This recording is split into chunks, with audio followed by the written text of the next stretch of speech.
Good morning, good evening. Welcome to another Niteshift Podcast. Uh, Back here again, me, Jesse, Mackenzie. Whew. Uh, how you guys been doing? Uh, Yeah, that's like proper sound to make this week. Yeah. yeah, it's been a heavy week, that's for sure. Mm-hmm. Um, yeah, it's we've we all obviously know the movement that's going on right now, and what's happening across that stemmed from the United States and is widespread over the world now, which is crazy to see. Um, yeah, man, it's been a lot of introspection for me personally, and self realizations Mm-hmm. about myself. Lots of hard conversations with people, and I think it's just what's important to talk about right now. I think this is the conversation that I've been having with everyone. Like, I don't know, every friend, my family, every situation I go into, the topic of what's happening around the world comes up. Mm-hmm. So I think our podcast should be that as well.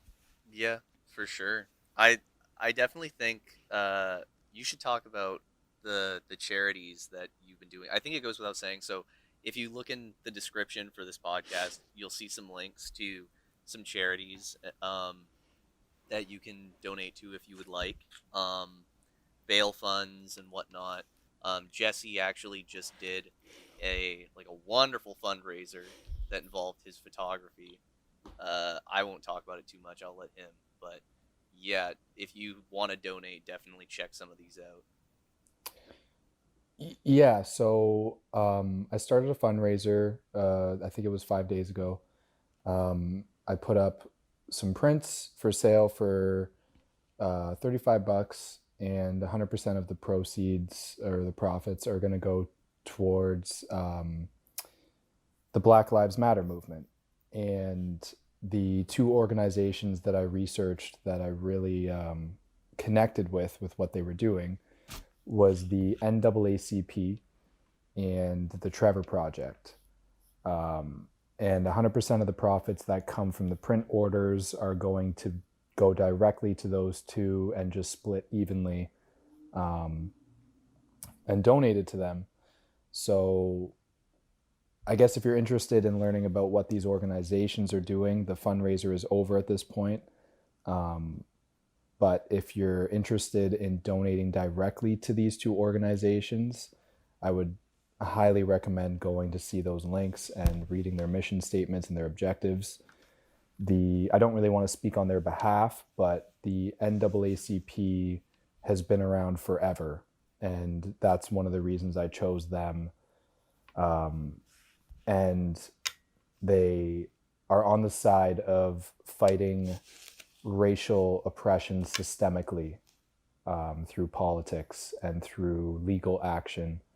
And I think that's very, very, very important because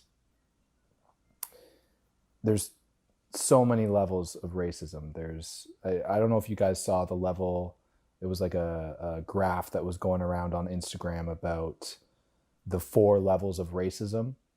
Did you guys see this thing? I don't No. think so.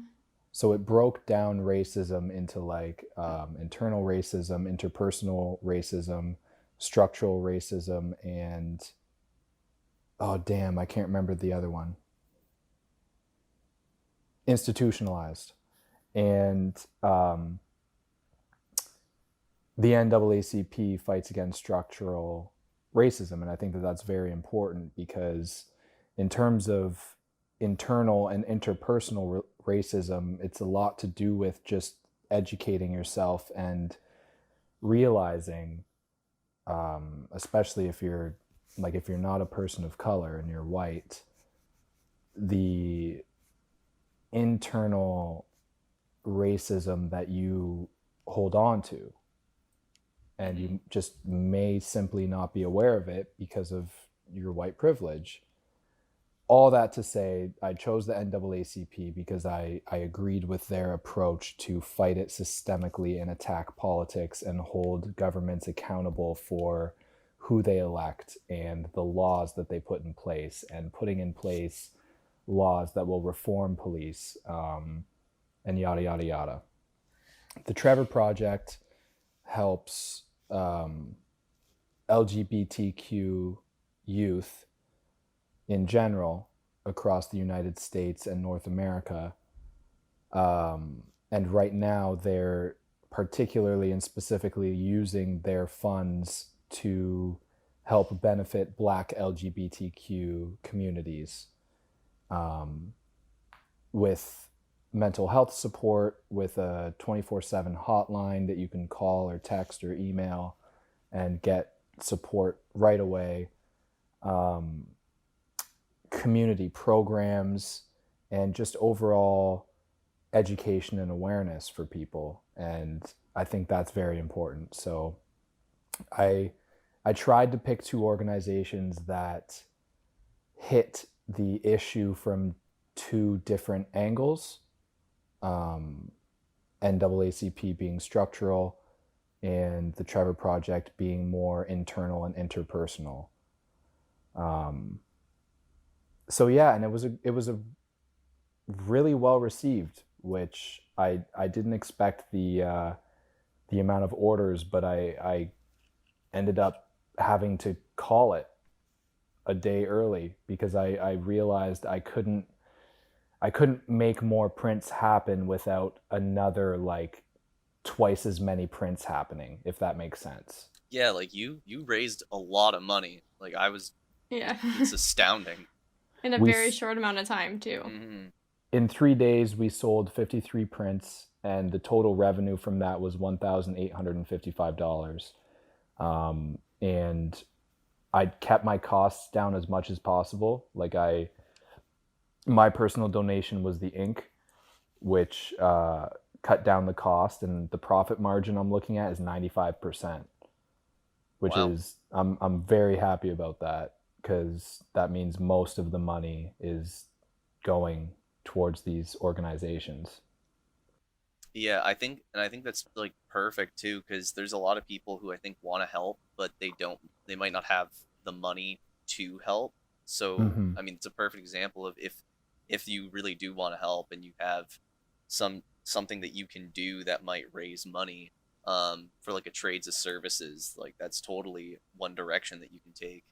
And it's about like community too. It's about like it's a $35 purchase, but when you multiply that by 37 individuals that purchased prints, you get a figure that's pretty substantial. So I mean, the biggest thing for me through like the fundraiser that I kind of realized was like how good my community of people are, and the fact that they would support something like that really made me happy. Because like at the end of the day, like when you're like with what I'm doing with photography, like you gotta hope that the people that are supporting you are good people. I guess I don't know how else to put it. Yeah, that share the same values and morals as you, I think is a good way to put it. That's a better way to put it for sure. So this was really nice to see that like the people who support me also support things that I agree with politically, and things that we need to see in the world. I don't know, it's a small thing. It's like the first step. I'm trying to think of what else I can do, because I'm fed up, and I think people of color have been fed up. Yeah, I mean, we talked about it before we started recording, but like we're so lucky that we can just talk about this and just be like, it's just something to talk about for us. And it sounds so fucked up to like phrase it like that, but for us it's something to talk about. But there are people that literally live this, and I couldn't even possibly imagine what it's like.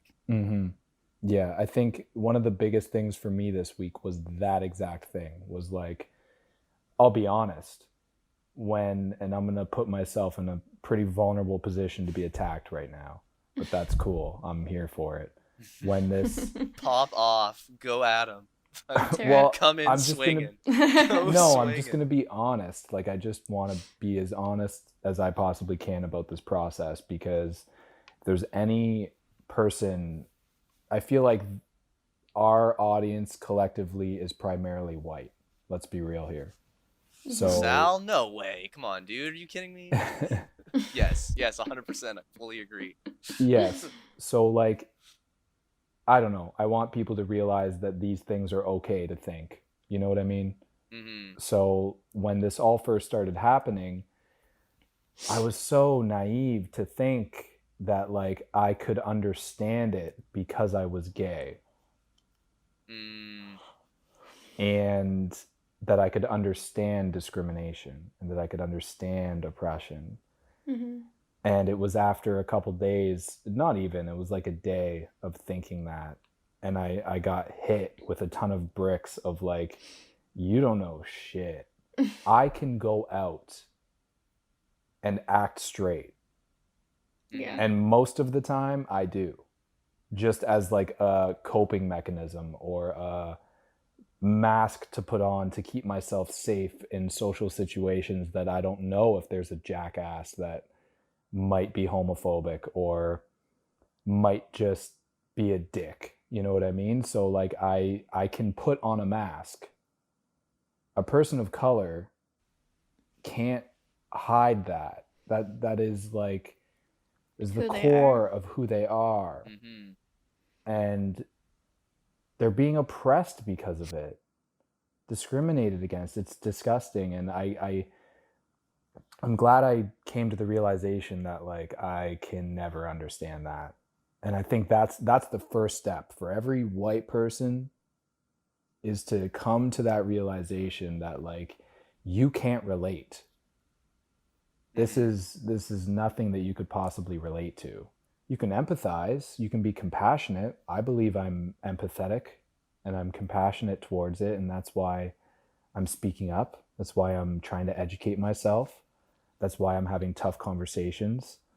And that's why I'm trying to tread lightly, but also make sure that I use my power to vote in the right way. Like that's what we can do. 100%, yeah. And speak up and listen. I think that, as somebody, as a white person, we have this moral obligation to defend people that don't have that choice, that don't have that, to really speak up and use our white privilege for a good reason. I think that in any way, as long as, we're talking about it, we're listening, I think that it's important to know that we're not going to know everything right away because we don't experience it, we don't understand it. But it's important just to listen and, just research, and it's okay to be wrong. It's okay to, have information and, agree with something and change it later, and it's okay to grow in that way. And I think that as long as we as white people are just listening and doing what we can with our white privilege, I think that just needs to continue. I know this week on social media has been massive with posts and protests in North America. I mean, all over the world, but a lot in North America that we see. And I think that this needs to continue. And I think it's really beautiful how it's starting to unfold, even though it should have happened a long time ago. Yeah, it's nice actually seeing some sort of like change happening. That's for sure. Like shit actually occurring now. Yeah. It's a lot that we've done as humans, but there's so much more to do. And I think, Jesse, like you were saying, having those conversations with people is super important. And it's gonna be really hard. I don't see my family, so I don't have those face-to-face conversations with them. Mm-hmm. But they are something that everyone, I think, needs to do right now. They need to, be able to have a calm conversation and really, really get people's head out of the gutters when it comes to this kind of stuff. Yeah. I like what you said too about using your white privilege. And I don't think that everyone has the resources or ability or platform to do something like that. But I think for the people who do, they definitely need to be thinking that way. Mm-hmm. I mean, even just simple things, though. If you see something, don't keep your mouth shut. If someone says something that's inappropriate, don't keep your mouth shut. Those are small, small acts, but they make a huge difference. Yeah, it's as easy as literally just being informed. Just not every okay, Jesse is doing fucking exceptional work here, but not every single person has to actually go out and do this fundraiser. It can genuinely just be as easy as being informed on the topics and speaking up when something you said as example there, Mackenzie, something like that happens, Mm-hmm. Mm-hmm. Yeah, it's reframing how you think about it for sure. Because then when someone is blatantly racist or just says something that's not acceptable, you can call them out on it. And I actually just had a run-in with a friend recently with this. Mm-hmm. And I had to call them out on their bullshit. They said something that was homophobic and it made me feel really uncomfortable. And any other day, any other week other than this week, I would have brushed it off. I would have just, whatever, it doesn't affect me that much, and I'm just going to let it slide. I've done that my whole life. And they said this shit, and I was done. I'm like, nah, this one's not slipping under the radar. And I called them out on their bullshit. And they instead of just owning up to it, they defended themselves and made the situation escalate. But here's my point in telling that. After I left that situation and I stood up for myself in that situation, I was on cloud 9. You felt better. Dude, I was I've never felt more gay. I've never felt more pride to be myself. Just because it was when you let that shit slide, you suppress it, and you there's this shame that creeps in. And I think we talked about this on the last episode a little bit, but yeah, you know what? Actually, quick note. This is this is completely off topic, but it's just so people know. We actually have recorded an episode prior, but we felt pretty uncomfortable putting out an episode where we're just talking about fucking psychedelics and aliens and shit on what is literal a historical week for North America at the moment. Mm-hmm. So we're not canning the episode. We're just gonna release it next week. So hopefully this one will be out. It'll be out soon after we are finished recording here. But yeah, so the episode that Jesse is referencing will be coming next week. Yeah, so you're about to hear me talk about shame, so I won't go too far into it. But it's stuff like that, and it's it's hard for a person of color. It's hard for the person who's being attacked in that situation, whatever it may be, to speak up. And that's why I love what you said, Kens, about using your white privilege to speak up, because that was for me, for the situation I just brought up, that was with a friend I'm pretty comfortable with. And I still was quaking about bringing it up. I still was really nervous and whatever else. So for a person of color to be in a situation that they feel threatened or discriminated against, it's not an easy thing to speak up about. You know what I mean? you can't expect it. Yeah. What should be expected is for people to not say those things.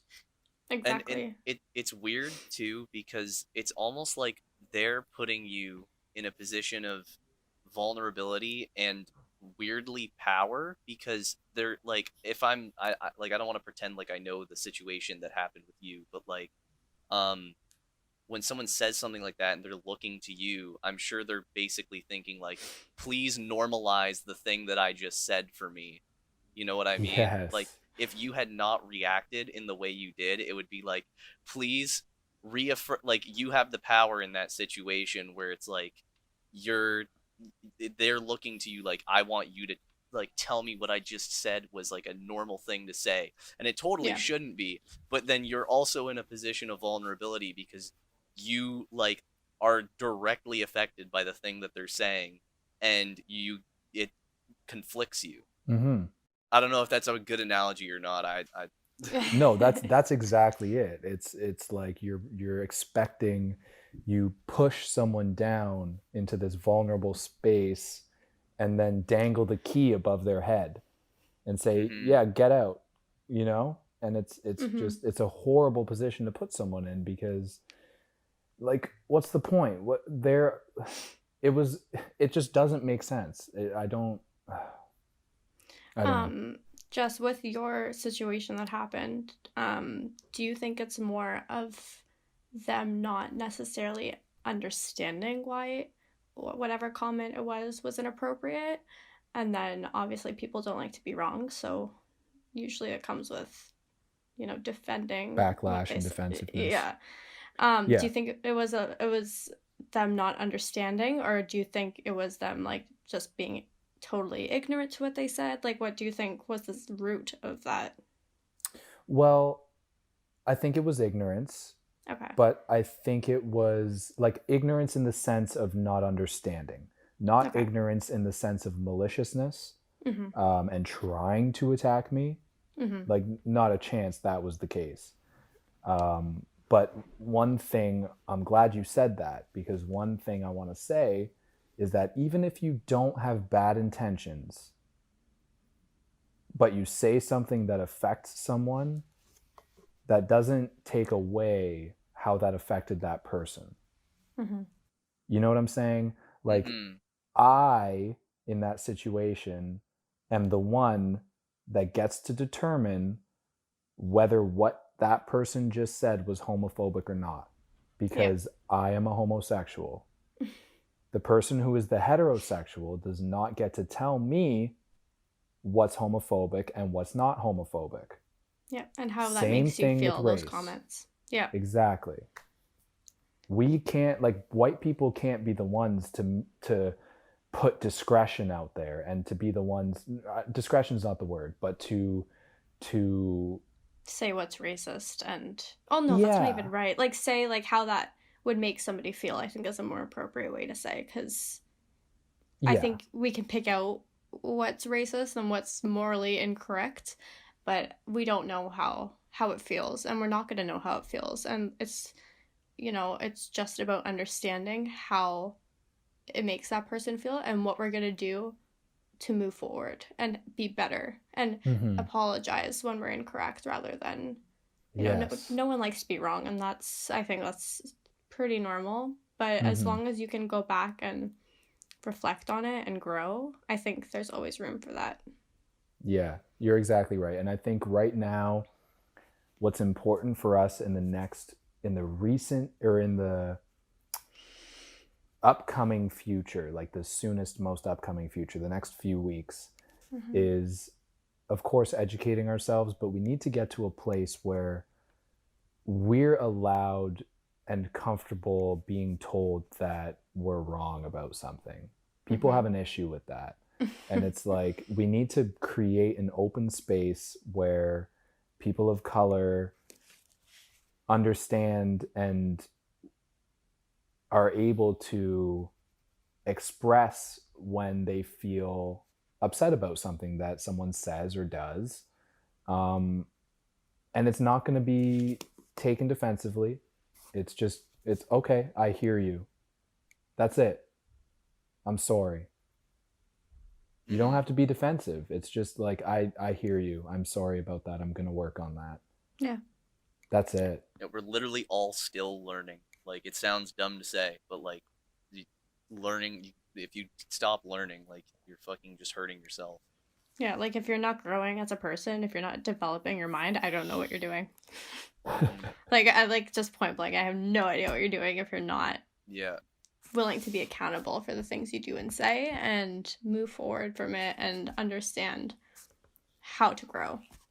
Mm-hmm. Yeah, and fuck, honestly, on the other note of other things we need to keep doing, for the love of God, please, just, like, Google things posted on Facebook. Like, Yes, oh, please. no kidding. Like, it takes so little time. Like, if you see something that looks, even if it looks so credible, just search it on your own time so it's not isolated in this tiny little fucking Facebook bubble. Like, you're gonna find a completely different perspective on whatever is written on it in Facebook or Instagram or Twitter or whatever. Just take the time to do your own research before you get personally bent out of shape about something that was like one post on social media. Bro, I'll make it even easier for people, because I don't know if they even realize this one. Those headlines that you read. Yes, click the freaking article. Yeah, you can actually click those. Those go somewhere. Yeah. Like, no, it's a lot of words that explain the nuances of what's going on. Yeah, believe it or not, you don't need to react to the headline. Yeah. It's unbelievable. I just learned it this week, but fuck, here we are. Who knew that there were articles behind these headlines? Mm-hmm. I know, man. That's a really toxic thing, and it's been since 4 years ago. Mm-hmm. That was horrible English, but like 4 years ago this started, and it elected Donald Trump. Mm. And especially with this movement, is because I want this movement to succeed. I think we all do. I think we all want what this movement is standing for to continue to move forward and enact some change in this fucking chaotic world we live in. Like, I think we all want that. And my biggest fear is that the people who are on this side of the movement are going to get swept up in that stuff. And some, like, we saw it this week about the, what's it called? The intoxication trial. Did you hear about this? I actually don't know. What is this? So Ontario passed a law. This is really, really brief. And Jesse, I know you know about this, so if I say anything, no, you go for it. Oh, I do, but please continue. So it's about, basically, Ontario passed this law about how in court you can use intoxication basically as a defense for a crime. But if you actually read the articles about it, it talks about the examples they use are I think 2 people that did some sort of drugs and were put into a state of psychosis and committed crimes of, like, violent crimes like murder or attempted, or, you know, some sorts of that. And a lot of clickbait is about the sexual assault, how basically Ontario allows this, you know, pretty much being drunk as a defense for sexual assault. I think I understand the idea behind that, because I think with, you know, the people that are against that and believe that, you know, that's what this law is kind of making okay, are also, like, there's also people out there that will be, like, you know, sexually assaulting people thinking that I was drunk is going to let them get away with it. So, but, like, my biggest thing about what happened here was the fact that that's not what the bill was. The bill, like, what happened here was that this kid, I think it was shrooms. I might be wrong. Yeah, I think it was too. Actually, I'm gonna pull And up the article while you're talking about this. yeah, please do. And he was like out of his mind. Like, and this is protecting people who, like, there are people who have mental health disorders and they go into a state of mania and they have no idea what's going on. Like, they are not in control. And it's a matter of ethics. Like, if you go back to just thinking about like the philosophy of ethics, it's like, do you hold those people accountable for the crimes they commit under that state? Mm-hmm. It just goes back to that. And this bill was, or it wasn't even a bill. I keep calling it a bill. It's not a bill. But this jury, I guess, like what they came down to was that they couldn't hold this kid accountable because he was not aware of his actions whatsoever. You know what I mean? And that's protecting a lot of people that this could happen to. And I'm not saying it's right or wrong. I'm just saying, like, people don't look into the nuances of how this bill, oh my God, if I called a bill one more time, of how this could be used in a good way. But all they do is they share the headline and they spread it on Instagram and spread it on Facebook, and they start signing petitions without actually reading into it. Mm-hmm. And then all of a how sudden, it came to be formed. And and then all of a sudden, people are signing petitions on the wrong side of this issue. You know what I mean? Yeah. Because they haven't really looked into it. And the other thing is that it's not like now, granted, I literally just found out about that right now with you telling me about it, honestly. So and see, I'm fucking guilty of it. Sometimes I'll just read a fucking headline, but it's, like, it's not like it like guarantees that you can just like go and trip out on a bunch of drugs and just like murder people and get away with it. Like, it's specifically in a clause that's in there for the case that Jesse described, you know? Yeah, I mean, there's this case it happened in Calgary some odd years ago, and long story short, this there's all these students that attended the University of Calgary, and there was a huge vicious murder that happened. Basically, there's a guy, he was a law student, he started being really eerie. Long story short, he ended up murdering, I think it was 6 people under a state of psychosis. And there was this whole thing where, you know, the families of the victims wanted him to be in prison. However, because he did not remember what he did, because he was under, like, he had some serious schizophrenic tendencies at that point of time, and his mind wasn't in the right place. I don't think he got jail time. I think he was just looked after at a rehabilitation center. So I think it is important to give people that do have mental health issues and mental illnesses, you know, that chance, but also to put them in rehabilitation centers to get better so these things don't continue. With the sexual assaults thing, I think, like I said before, that because of the clickbait headlines, this may, I don't know, but, you know, I think this may kind of cause people to do shitty things because they think they can get away with it.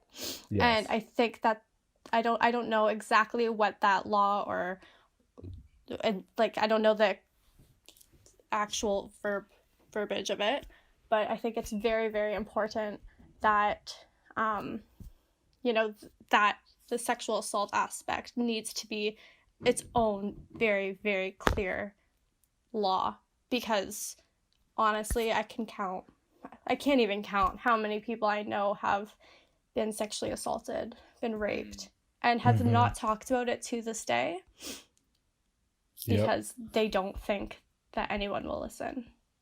I see what you're saying, Kenz. I think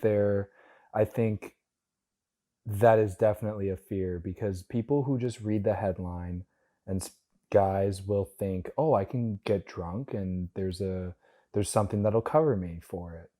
And that's not the case. And a lot of people thought that way. Yeah. And that's just not the case. That's not correct. It's impossible to even see the repercussions of it too until like much later. Yeah, much later, which is unfortunate. Very fucking unfortunate. But hopefully.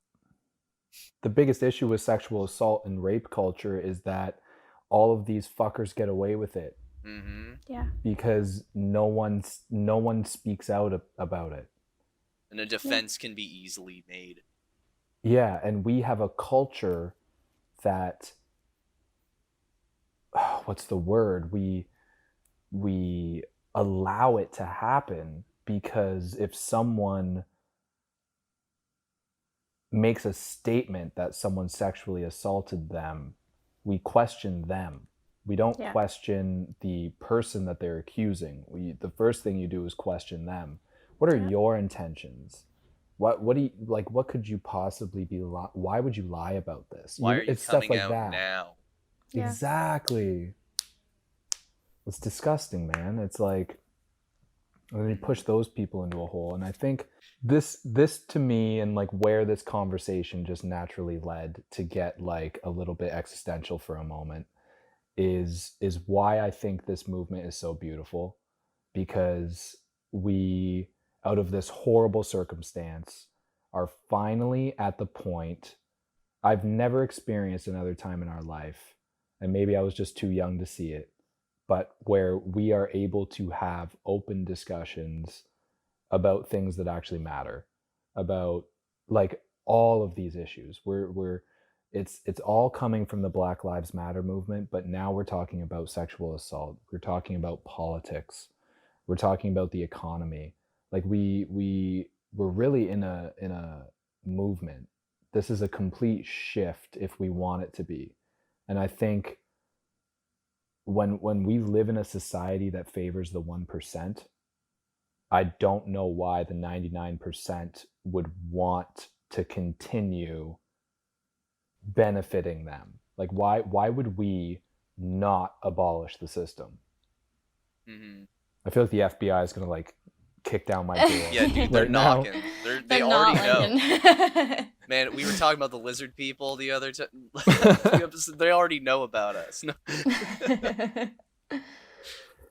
No, it definitely, or at least try for something better. Like, man, the fucking fact that when Bernie Sanders was doing his like whole debates on like healthcare and why the state should have a healthcare system, and the fucking health insurance industry ran ads in between the debate about why healthcare is a bad thing.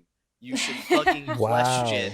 You should question what these people want. Yeah. Like, no.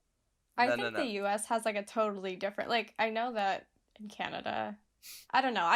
I'm not gonna lie. I hate North America lately. The more that I'm away from it, I just hate it. Dude. Like, I just look at everyone there and I'm like, wow, you guys suck. But also I'm North American, so it's fine. But so it's fine for me to say that. Yeah, it's fine. We're good. Yeah, we're good, so we're like good. yeah, it's fine. What was I gonna say? Oh, I think that I'm starting to realize that like North America is pretty like brainwashed into like what we like think about things, like the US. No, we're not. No, we're not. No. Exactly. La la la la la la. You guys are perfect. No, yeah, no, I mean, like, just, I've been hearing things, and I don't know if they're true, so I don't know if I want to, like, get too much into this, that the US literally learns things differently than the rest of the world. I 100% believe it. I'm sure that even Canadians learned different shit. Like, the way you look at history, the way that they teach the Native American history, are you kidding me? Dude, I'm surprised we even, like, they didn't just, like, wipe it completely from the textbooks. Like, I know. I don't even remember what we would have learned. That's the thing. Like, I like try to think back to it, and I'm like, pointed at a horribly stereotyped picture of a Native person and just said there, and then moved on. That's basically that was our education. That's it, and bye. Yeah, they were like, well, this is how the Native Americans used to use the land, and then the Europeans came over, and then Made it better. we decided to do like this instead, and we started making log cabins. And it's like, bro, that was an all-out That's not what bloodshed. happened. Like, you fucking pushed Yeah. them out. That Yeah. was a It was war. mass genocide. Don't forget about the smallpox blankets. Yeah. Like, But it's just insane. I've just noticed more and more within the last week how North America literally, I don't want to go back. Understandable. Just I mean, I won't get into it. We can talk about it after. On the note of people like reading or hearing something and getting mad at or like being misinformed by those words, the terminology of defund the police getting thrown around and how it's kind of been warped into completely abolish police entirely. mm-hmm. Like it's very crazy to see how people like can just like warp that shit, whether like whether you agree or disagree with it. Like when people say defund the police, they're not fucking saying like we want to completely remove any sort of authority that would be able to punish people for like committing real crimes. It's like removing the militarization of what they have. They shouldn't have fucking SWAT vehicles. Like they shouldn't have half of the shit that they have. They should have a proper education. Like, I'm not going to try to point fingers in this scenario. Like a judicial education. But, like, literally when I was in college, I knew somebody that was in the Police Foundation's program. And not the brightest person I've ever met in my entire life, ever. Pretty much had, like, a 3.8 GPA. Their tests, like one of the online tests, I helped them take it. I passed with flying colors. I've never taken a course. Like, it's just so... Wow. Like, it's not anything. Like, you know what I mean? It's not... It's like getting your boating license. Education. Yeah, it's like literally getting your boating license. Just like, it's like, I want to be a cop. Why? Just cause. Okay, here you go. Like, that's literally what it is. And yeah, it's fucked. These people aren't paid well either. Like, cops are not paid well, like, at all. It's just, they get paid in the power trip. It's a shit job. Yeah, it's very fucked how we handle this. Like, they should be, and same with educators, man. Like, are you kidding me? These are the people shaping the next generation, and you're gonna pay them. Yeah, firemen. These are service workers. How could they? It's so corrupt. It's so wrong. And like, yeah, I'm with you too on like the back to the defunding the police thing and how people are calling it like a total abolition. Yeah. It's not that. It's about allocating resources to spread them out so it's not just all going towards policing. Yeah, and I mean not to speak for a police officer either, but I'm pretty sure that they would probably rather have like an extra $10,000 to $20,000 a year over like SWAT gear they use once. Mm-hmm. And only when there's people protesting to defund when the there's police. Like I don't think you need that, dude, but that's just me. My opinion. Yeah, well, the U.S. has never considered nipping problems in the bud because they always have ulterior motives. There's always an ulterior motive through some corporation, and it usually has to do with money. Company's pocket. Yeah, like same with why they're not enacting stricter gun laws. Like that's I don't know. I don't want to say that's clearly the solution, but like, come on, man. Like, you're telling me that if you didn't have stricter gun laws, there wouldn't be as many gun-related issues in America? Mm-hmm. I don't know. I definitely think that it would lessen. I think the issue with, I mean, like, I live with, I may have mentioned this already. I think somebody, anyways, I live with somebody who is Canadian, is pro-gun. So we had a little discussion about that because Canada did that thing where what they do recently with the gun laws. Oh, like, where they were saying like, there's like a big ban on like all sorts of guns or something, and it was like you have like what is it? I don't. There was like a year. Was it a year? There's like a period of time that you have to bring them back or something. Yeah. And I didn't even know about this. you get like I'm might be butchering the law, but it was like I think you do get financially compensated for the gun. But they're only certain kinds of guns. It's not. It's like I don't know if it's semi-automatic guns. I'm maybe thinking of New Zealand's gun laws right now, but anyways, it's about that. And their take on it was they want the guns for hunting purposes and for skill and practice. Mm-hmm. And I was just like, okay, yeah, but like not everyone has the same mindset where they think that's what they're going to use the guns for. Yeah. You know, and I think that's the issue is people, we have, as humans, we have a hard time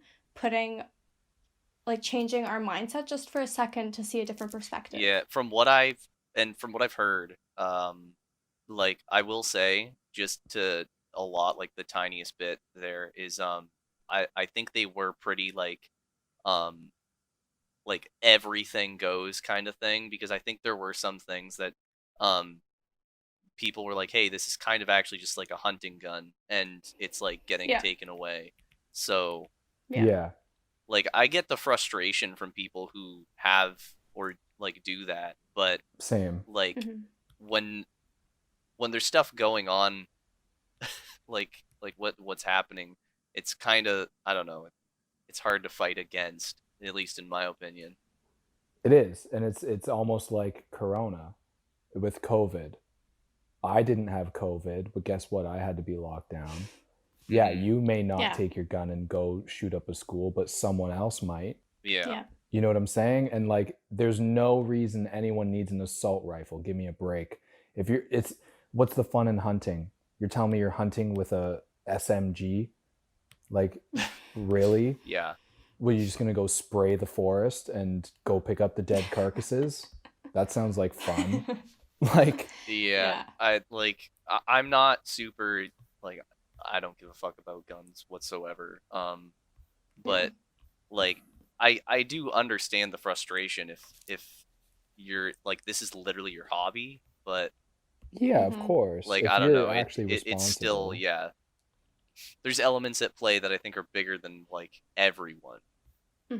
True. I think that, I mean, honestly, there needs to be more education surrounding it. There needs to be more, counselors, mental health professions surrounding these issues, surrounding the issues, so they don't happen as frequently as they do. And I think it's the same issue in the United States. If you want to keep your guns, fine, whatever, but like, you need to fund something else. So, and you need to like just put a law, like you can't be 13 years old and buying a gun, like just simple things like that. But I think, again, when you tell such a privileged nation that they can't have something, they're not going to react well. Nope, definitely not. And I'm saying that not just the States, I'm saying that as all of North America. And that translates way past guns too. Yeah, exactly. Like you guys being on lockdown, no one's having fun right now, but the thing is like, you're taking something that you think you deserve, like, getting your hair done or like having a beer. I want my hair cut. It's my God-given right to have a haircut. Yeah. Okay. Like, I am sorry that you cannot have that. God. It's just, man, like, it's just like you take something away and apparently that's like crimes against humanity. Yeah, and look at the hole that mentality has put us in with COVID. Yeah. Because you look at the stark contrast between North America and us throwing a fit and us slowly locking down over the span of a week and a half just because we were cranky and we didn't want to do it and blah, blah, blah. And then New Zealand, who just said, all right, let's pull the plug. And now look, 17 days without any active cases. We have, no active cases, and my life is normal. And I was only on lockdown for like not a little bit less than 2 months. And everything's back to normal. I mean, like, don't get me wrong, Kiwis are not in any way better or worse than North America, but because action was taken right away, shit changed quickly. Yeah, well, me and Jesse, we had to make sure that some billionaire got his like next fucking mansion. So Yes, we of were course. we were putting in hard work over here in North America, Yeah. okay? What were Yeah. you doing? I Being know, I safe, know. not getting people Oh, sick. I know. How dare we? We're honestly awful. I'm sorry. I hope the billionaires are all good now. I hope they got their like fourth mansion. Yeah, apologize to the sad billionaire Mackenzie. You upset him. I know. His Oh, feelings I'm are so really hurt sorry. right now. He's crying. No, I can't. I can't help it. Such a Yeah. dick. No, for sure. I mean, you see the stark difference in how different countries handled it, and it's like it's crazy. And I mean, man, Mhm. just as on a personal note, like this past Saturday, Mhm.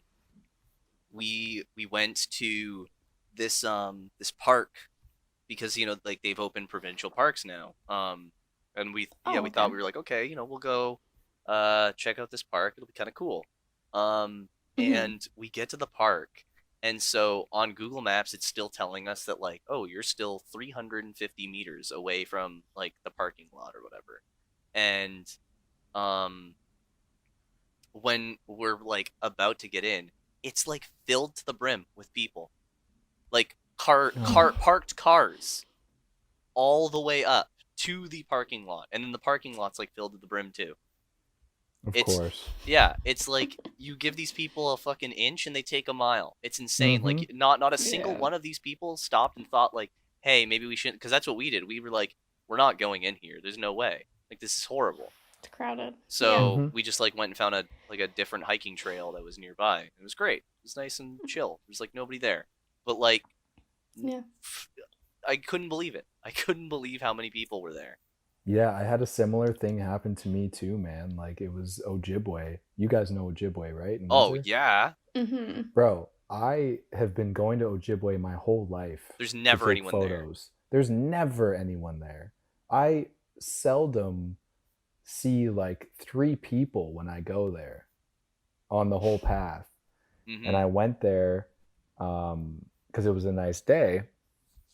The whole parking lot was full. Oh my And it god. was people. Wow. It was we ended up walking through the path, and it was people who have clearly never been to a park in their life because they just didn't know what to wear. And I'm like, Oh. you know, Yeah, dude, like we saw that too. There were people like in like jeans and fucking like yeah. it's like 90 degrees out and these people are like dressed as if they're going out for dinner. Like, what are you doing?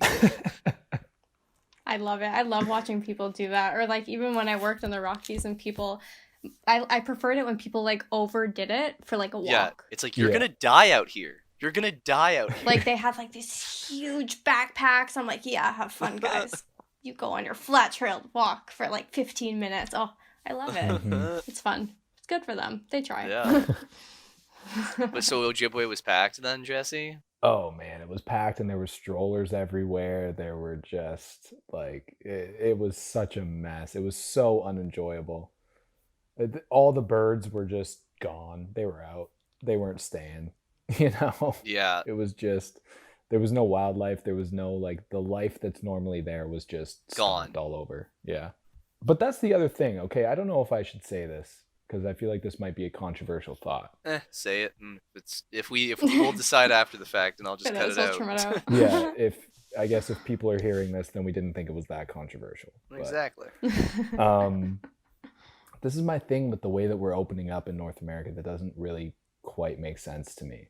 Because in Windsor, the only things that were really open were like Best Buy, HomeSense, and the grocery store. And HomeSense was a new development. It was like, whoa, like, did you guys hear HomeSense is open? Like, it was like a topic of conversation that week. It was That's like, fucking weird. it was like, yo, HomeSense is open.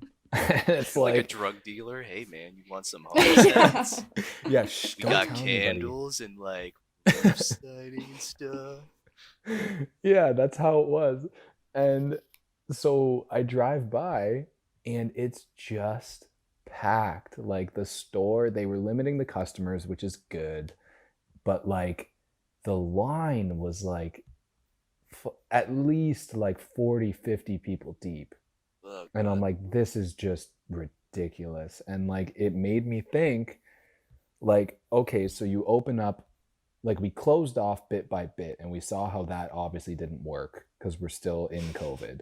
And Mhm. now we're opening bit by bit, and what's happening is it's this like, oh, like HomeSense is open now, or like, oh, Canadian Tire is open now, so everyone rushes there, and then you have like a higher density of people in those stores because that's all that's freaking open. It's like the new development.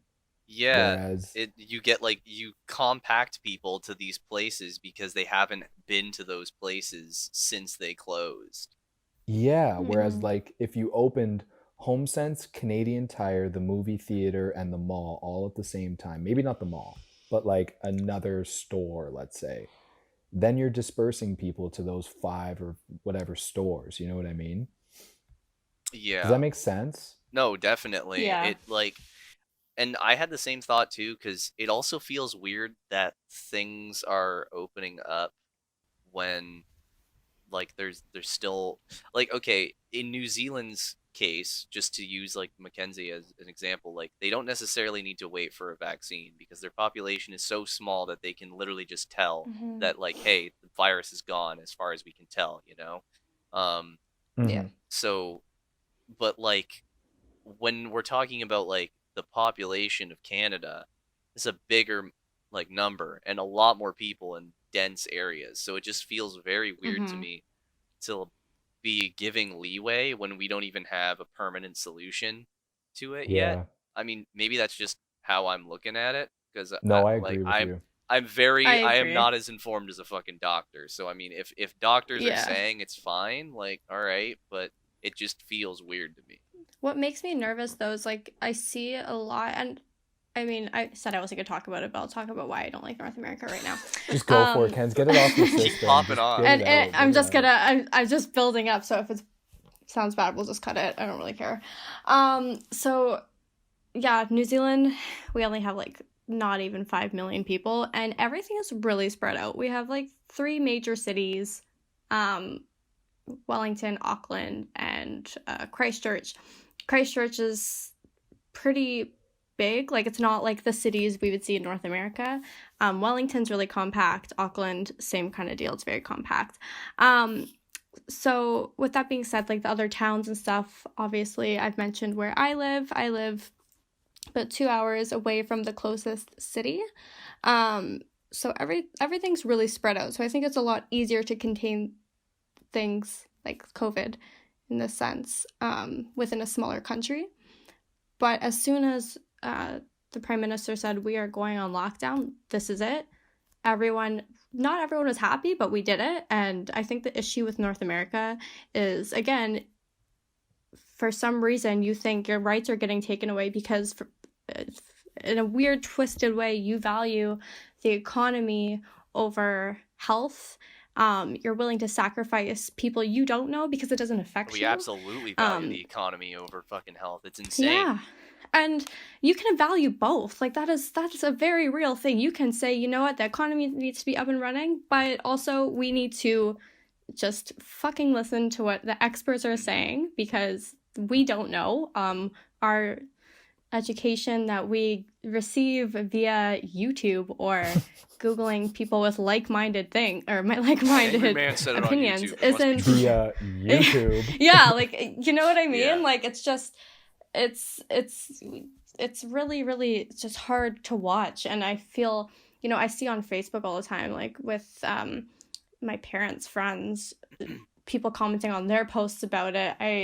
It kind of breaks my heart because, they say, oh, the Canadian government's so corrupt, blah, blah, blah. And I'm like, man, I get it. I understand you're frustrated. You really want a haircut. You want your beer. I get it. Okay? Like, I understand. But at the end of the day, I don't think we have, as a Canadian citizen, we don't have the worst government in the world at all. I think that, no government is perfect. And I think as soon as we understand that there are people running the country, not these perfect images of robots or whatever the fuck, once we realize they're people and they need to make the best calls, then things will be great. But until then, like, just like, if you guys would have shut down, I'm sure it wouldn't be as bad as it is right now, and everything would be semi back to normal. Mm-hmm. Yeah, one thing And I'm really realizing about politics too was like the fact that they are responding directly to people. So like, think about like someone who's in power in politics. Okay. Their only concern is to stay in power, and they'll do whatever they need to do, and they'll say whatever they need to say. They'll pass whatever law they need to pass to stay in power. Mm-hmm. Mm-hmm. So like, it's kind of a product of our society. It's kind of a product of the citizens, because everyone in North America was freaking out about a haircut and freaking out about their rights as a citizen to be able to leave their house and go to a store. As if that's anything to like, that's not a right that you have, first of all. Like, it is, you have freedom to leave your house, and that wasn't really challenged. But like a store, I don't know. I guess, yeah. You know what? I'm going to take that back though, because as a business owner, if you look from the perspective of a business owner, you were forced to shut down. So there was a lot of government control that came out of this. But like, I guess to go back to what you said about the economy, Kens, like people in North America most definitely value the economy more than anything. And it's like, you know what, guys, I hate to break it to you, but it's really just an imaginary form of trade. Like, that's really all it is. It's paper trade. I don't think there's anything wrong with being for the economy, as you know, because I came off a little harsh there about it. But you know, you can be for the economy, but you can also understand that things will get better if you let them. Like, no one in North America is letting COVID do its thing. It's not letting, the people are not letting these boundaries that are trying to be set, they're not letting that happen. Mm-hmm.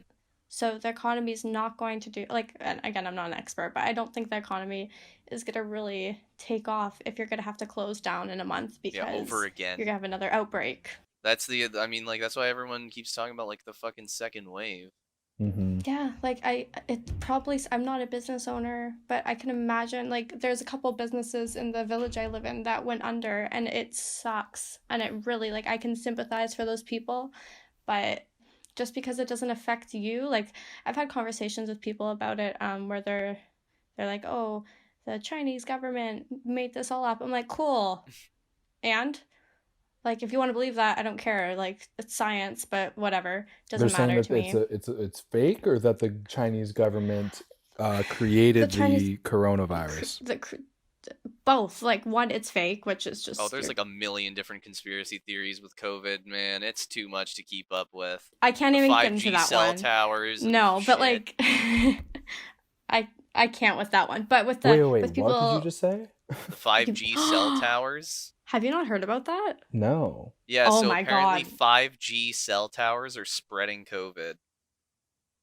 Pardon? That's like that's another fucking conspiracy. I think there's stuff involving bats, because like there's people that, like, you know, the remember the whole bat soup thing? Yeah. Like, because like people were like, oh well, that's where it came from, even though we really don't have any idea where it came from, but like it stems from that COVID is apparently a bat related fucking virus, and that it travels through the 5G cell towers and then is amplified through bat sound waves. Like, you know how they like echo communicate and shit? Mm-hmm. Like yeah, so it spreads through that.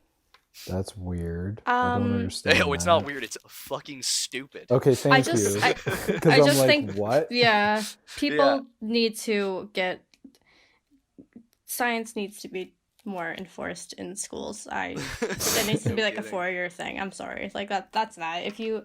Whatever. I can't deal with people with... Anyways. You frustrated, Kens? Yeah, I can't even wrap my head around this. It's just, you know, with that, like this conspiracies, and then also with the people. Someone I was having a discussion with someone. They're like, "Oh, it came from China. The Chinese government, you know, created this in a lab." And I'm like, "Great, that's fucking done with. So, are you gonna go and fight the Chinese government? No, okay. So Yeah, he's getting airdropped in, dude.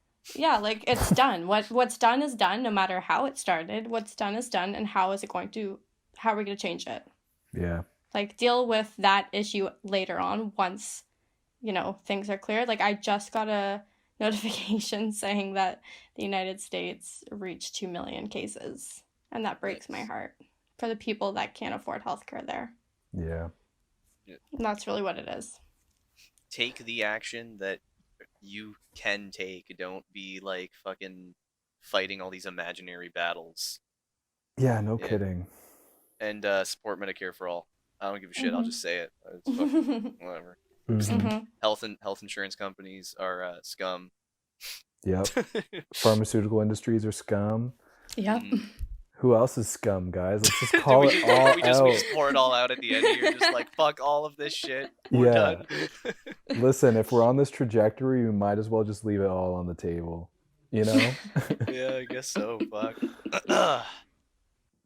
But again, to go back and like make this, to make a positive note again, I'm like so happy that we're having these conversations, and like people are questioning things. Like I think that was something that's been lost in our society for a long time. And I would argue that because of COVID, and because of people being at home and thinking and not wrapped up in their normal rat race, have had a chance to question some things and think about whether they like what's happening in the world or not. And the general consensus from what it seems like is that we're not. I think it's at the very least made it much harder for someone to not be political, or to avoid politics completely. And not to say that like it's a bad thing if you don't want to be. I completely understand, because boy, would my life be a lot easier if I just avoided it all. Yeah. No kidding. But like I think it's making it a lot harder for people to just ignore it. And in the long run, like like I said, I understand if you don't want to be, but in the long run, I think it is a net positive, because I think being aware of the things going on around you and your own how you feel about it is very important, and it is valuable. Yeah. And ignorance is not bliss. I think, you know, I don't care. It's not. I think it's important. If you don't want to be political, fine. But just please, if you see something that goes against your own morals, do not keep your mouth shut. Ever. Speak the fuck up. Yeah. And I think you outlined the biggest hypocrisy or paradox of democracy is that democracy gives people the power, but how many people actually take that power into their own hands and just simply fucking vote, even if they're not informed? But like everyone should be informed on politics. We live in a democracy. Like that's the strength of our country, and that's I find it funny that it's like, yeah, we live in a democracy, it's great, but it's like, are you informing yourself? Are you even voting? You know what I mean? And it's like, I don't know, man. This is coming from someone though that has never voted in their life. Like, really, you haven't voted? Actually, I haven't had the chance to vote, so I can't really speak. Is that because of New Zealand, Mackenzie? Like when you moved, or just I if you not had the opportunity, or? Well, I could have voted because the last election I've been in New Zealand for. I think for both, like the Ontario and the Prime Minister's election. I've been in New Zealand for, and I didn't know that I actually could vote until it was too late. So a little bit of ignorance, a little bit of circumstance, and I'm pretty upset that I didn't vote. I'm happy with the outcome, but I'm very, very upset that I couldn't vote. And then I think the first time I could have legally voted, it was an ignorance thing. I didn't know how to. No one gave me the resources, and I lived in London at the time where I was going to school. So I didn't know how to go about that, because apparently I think there was something to do with, because I don't know how it even works because I've never voted, but it was something to do with, because I wasn't in Windsor at my home address. Oh, yeah, that would be it, because you have a specific spot. That's actually some really fucking sketchy shit how they handle that, is that, like, if you're voting out of your district, they'll give you a hard time with it. And I actually had a friend Definitely. who was like he was, I actually don't know if he got to vote because we were on a film set, and he was like voting out of his district or something. I can't remember if he did or didn't. I don't want to like say conclusively, but yeah, it was really fucked up. I've always voted. I always vote NDP personally. I'll say that I don't care. Just personally aligns with a lot of the things that I support, like unions, socialist policies, what have you. My boy NDP's where it's Jagmeet, he's really cool. He's a cool yeah. dude. But yeah, they'll definitely make it hard for you to vote if you're doing it like in the wrong spot, which is kind of fucked up personally. But the whole system's fucked up. Like the reason I have refrained from voting is because of the system. There's no point in voting in Windsor unless you're NDP. Windsor is an NDP city, which is cool. Whatever. It's very cool. We're like a tiny little pocket in the bottom. It's like almost nowhere else. But like there's no point in me going and voting because it's an NDP city. So my ballot is a waste. So I do understand where you're coming from, but that I also feel like there are some people, and honestly, like I said, I am happy with the outcome. I personally, just based on what I've seen, would have voted NDP. But it does scare me because a lot of people that I've spoken to are very conservative, and I'm not gonna lie, that the conservative parties scare me a little bit because I don't have the same values as them. Here's the thing about politics, though. It's like you can't demonize one party over another. Like the conservatives are not. It's the issue isn't with the conservatives. The issue is with the people that they elect to run the conservative party. And at times, based on where the economy is, based on the situation of the world or where your country is, it might just make more sense for someone who has a conservative mindset to run the country for a bit. I think what's important is that the people in any party make up a diverse group of people, and that they come from different backgrounds, and that they're nuanced, and they're not fucking funded by privatized companies. Why are we letting that continue to go on? You know what I mean? Yeah, it's the deeper system behind everything that kind of fucks everything up. Yeah. It's the Liberal Party is fucking corrupt. Like, I don't want to sit here and toot Justin Trudeau's horn. Yeah. He's kind of an idiot. Like, I think that with Trudeau, I mean, I'm going to speak on this very lightly. I don't hate him. I think, like I said earlier, I think every single politician, every person in power, even though I love Jacinda, the Prime Minister here, she's great. I fucking love your Prime Minister. I love her, but I don't think the fact that I even know about her is insane. Man, I'm gonna email her and tell her how much I love her, and she probably won't read it, but I don't care. But I think that any person in power, no one is perfect, and I think that I'm speaking on all platforms, even Trump, I hate him. I think that no one is perfect. I think when you have that power, it's normal and not justified, but I don't think it's uncommon to abuse it a little bit and to pick and choose what you want to take care of, and or not take care of, exactly. And I don't think that, I think as Canadians, we are very lucky that we have a leader who is he's not horrible. Like, he's not Trump, so that kind He's of got makes a me good happy. heart. He's got a That's good heart. that's what it is. That's I all think he's got. And nice hair. yeah, he's a very good looking individual, and but I think that's it. He's like, a handsome man. He's very handsome, but he also, I think his heart is in the right place most of I the would time. agree with that, yeah. I cannot imagine the opus of political leadership and what it must entail, because like there's something that I would have been thinking about lately is like there is such a huge difference between me, crazy, fucking haha funny Brandon saying like just like casually saying something like defund the police or whatever, Yeah. and a leader of a political party saying that. Yeah. Because it comes off completely differently, because when I say it, it's just like, here's an idea that we can think about, talk about, and decide if we even want it. But when someone who's in power says that, suddenly it becomes something that could potentially happen and something that's in the works of happening, and it has a whole bunch of other shit tied to it. And I can't imagine ever fucking having to deal with that.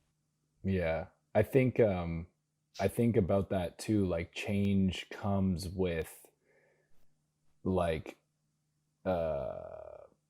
growth, but like there's some negative aspects to it, just like everything else in life. Like, and as a political leader, you can't just say something like defund the police. Yeah, because it needs nuance. Yes. You have to think about what you're gonna say every time you open your mouth. Like, otherwise you have to you're dead. Really, I mean, you should do it anyways, but you really have to think about it, because you have to perceive it in every single way that it could be wrong or misled. Taken out of context. Yes, and that's the thing. And it's like, I think as a society, we put all these, leaders on such a pedestal, and we're like, yeah, you're like the human that we chose, but we're gonna dehumanize you. And if you don't agree with me, then you're corrupt and you're fucked up. And man, they're human beings. Like, it's too much pressure. Yeah, like, I hate Trump, but he's also a human. So like, is he? I mean, I still hate him. Like, let's make that very clear. I thought Brandon said he was a lizard person. Yeah, Trump's a lizard. No. I wasn't there for that conversation. Sorry. Yeah, he's a lizard person. Whatever. But lizard like, people rights though. Yeah, obviously, no discrimination here. Brandon, on the topic of lizard people, I was telling my mom about this shit last night. And like, I looked it up on Wikipedia, and I don't remember if you told me that this was the other classification that they have, but I peed my pants. I would have forgot about it if you did tell me, but that they're also called reptilian humanoids. Yes. Yep. Reptilian humanoids. Oh, that one killed me, man. Well, because they fit inside our skin, dude. They have to. So they have to be humanoid. Oh my god. Yeah. I need to listen to that conversation you guys had, because I'm totally lost here. Oh, we went down a weird spiral. Yeah, I won't dive into it too much, but we talked about a conspiracy theory about how there's people that believe that there's an underground species of alien reptiles that are slowly body snatching people in power, and like controlling our world from the inside. Yeah, that's pretty much all legit. You need to know. Oh, seems legit. Yeah, of course. I guess to jump back to Trudeau. Yeah, I mean, like, he's obviously flawed, but yes. I think he catches a lot of flack for things he shouldn't, and also like he's just another fucking political leader. It's like, the pendulum swings, and he'll come and go, and he'll just like, that'll be it, I don't know. One of the things on that note too was like the public outrage about his freaking 22 seconds that he took to answer that reporter's questions. You guys see that? Someone mentioned, a Kiwi mentioned to me about that, but it was because it was in French too. They have to ask a question in French.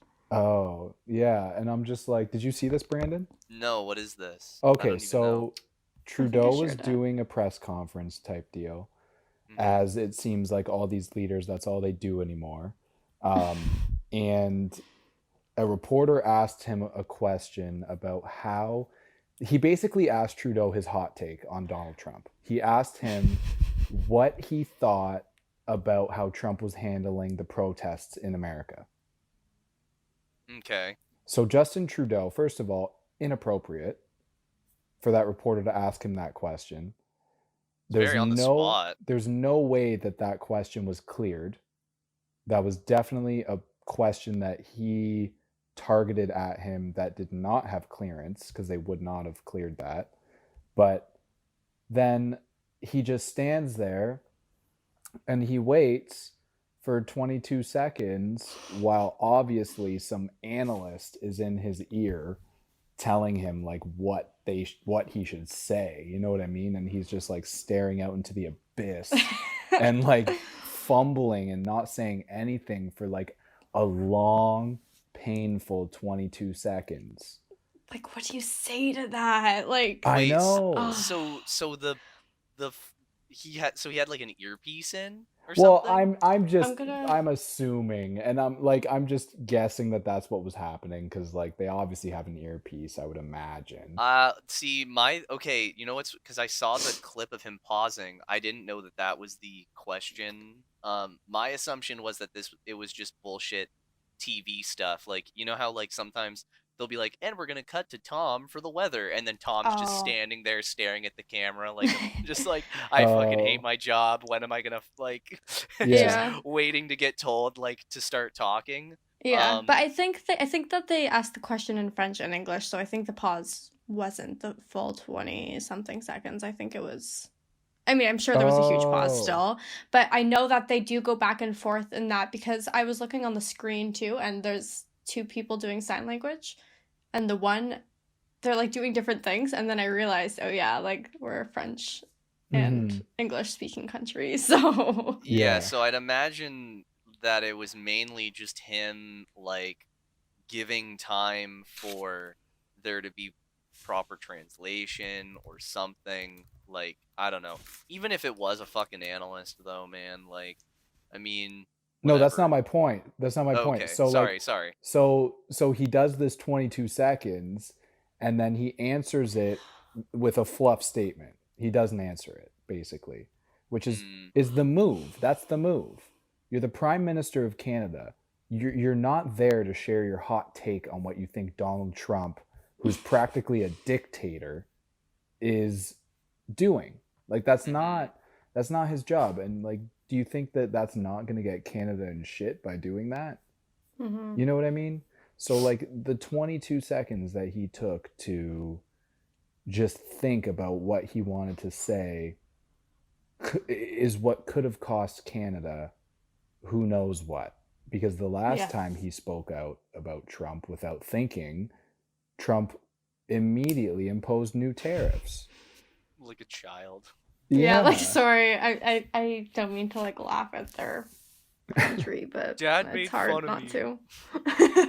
I know, but it's just like, it's stuff like that, I guess. Like, I couldn't believe the outrage from people that Justin Trudeau didn't have an answer right off the top of his head about that. Well, should he? Like, I'm sorry, if you think that, like, you've got to think, man. If you are the leader of a country, you got to fucking think. Like, I gained so much respect for him because of this. Yeah. I'm fucking glad he took 22 seconds to think. Yeah, take your fucking time to think about what you're gonna say, rather than, you know, just spitting out a bunch of tweets because you want to. Like, I think a lot of people need to learn how to take 22 seconds before they speak. Yeah. I'd rather him go, he's a tremendous guy. Phenomenal. Well, what's he gonna say? He's obviously gonna say the guy's an idiot. Like, he can't answer that question. Like, the values are completely different, I feel like. What's he gonna say? No. It's a dumb question, yeah. No kidding. Especially, like, I'm assuming was he not, like, doing the press conference because of, like, COVID shit? I would assume so, yeah. I don't know. I didn't see the whole thing, but I would assume that would probably be why he would be having it. So it's a pretty irrelevant question to the subject at hand. at least for him. Yeah. Yeah. Like, I don't think it's an appropriate question anyways, because I think that it's with Trump, it's more present, but I think, we kind of just make fun of all the leaders in the world. Like, if They you all look suck. at what the guy that runs the UK, what's his freaking name? Boris Johnson. Like, with all the British people I surround myself with, they're just literally taking a piss at him all the time. Like, it's yeah. literally, we're just laughing. He's falling apart, like physically. They're just funny. Like, we're just like, haha, like, you guys are stupid. And, like, it's just, I think that's just not an appropriate question, as I don't think that you can comment on that at all. Like, No. I can, because I have no authority, but when you're running a country, you cannot. No, that puts all Canadians in jeopardy. If he would have answered that question, like actually answered it without a fluff statement, that could have put our whole country in jeopardy. That would have been great. Imagine. Fucking imagine. Yeah, Canada gets annexed. Yeah. Fucking hell. Yeah.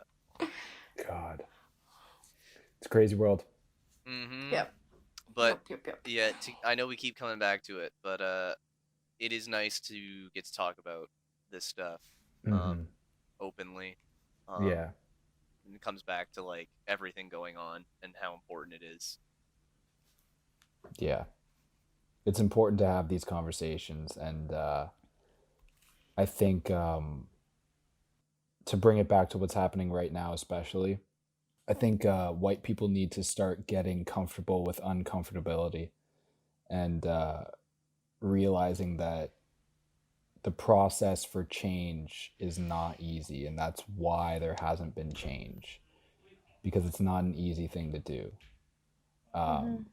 It's not easy internally, and it's not easy structurally. And I guess like it doesn't even need to be change. I guess I'm imposing my view on that there needs to be change. But like, I guess the biggest thing for people right now is just to start to listen. Like I think people have been shunning away so many voices, particularly people of color, I'm talking here, for too long. It's unnecessary, and it's just wrong. Yeah, just listen and learn. It's very, very easy.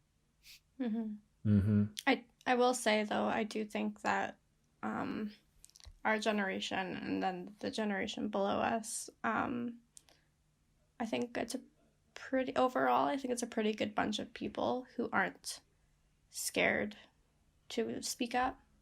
Yeah, on a very, very hopeful note, I think that despite how politically we may choose, like the generation, like our generation, how we may differ, like on economic things or even some of the things that we talked about in this podcast and the different perspectives that we have, I think that like at the very least we are very much galvanized. I'm going to choose to use that word. We're very focused on like specific issues and what is important, and that is like climate change, like civil rights movements, unrefutable things that need to be changed that we can agree on. And whether or not the other things that we talked about in this podcast change or don't change, like those are things that I think all like everyone can kind of come to agree on, and that makes me very hopeful. Yeah. I think we're at a good starting point, and I think, I mean, I'm very hopeful that it will just take off from here. I hope that we encourage our peers to never keep quiet, to always question everything, and just to listen. And it's okay to be wrong. It's very okay to be wrong, and understand that as long as you're willing to grow, it's okay to be wrong. Yeah, you're not a hypocrite for changing your view. You're not. You are growing, and that is amazing. And don't let anyone tell you different. Exactly. Well, I think that this is a perfect note to end this podcast on. If you guys think as well. Oh yeah. Yep. I was like, awesome. Hell yeah, Brandon. Read the room. Yeah. You got it. Well, okay. Thank you everyone for listening. I think next week we'll be back to probably the normal, just fucking crackheadery bullshit that we talk about. But I do think this was super important, and I love talking about this with you guys as well. Likewise. And yeah, next week got some personal stories to even talk about for the reason why this podcast was so insanely late. All the craziness that that fucking happened. But we'll get into that next week. So thank you guys for listening again. Once again, I'll say links in description for any charities that you might want to check out and donate to. Please, please, please. It would be super dope of you. And yeah, have a good evening or a good morning. Bye-bye.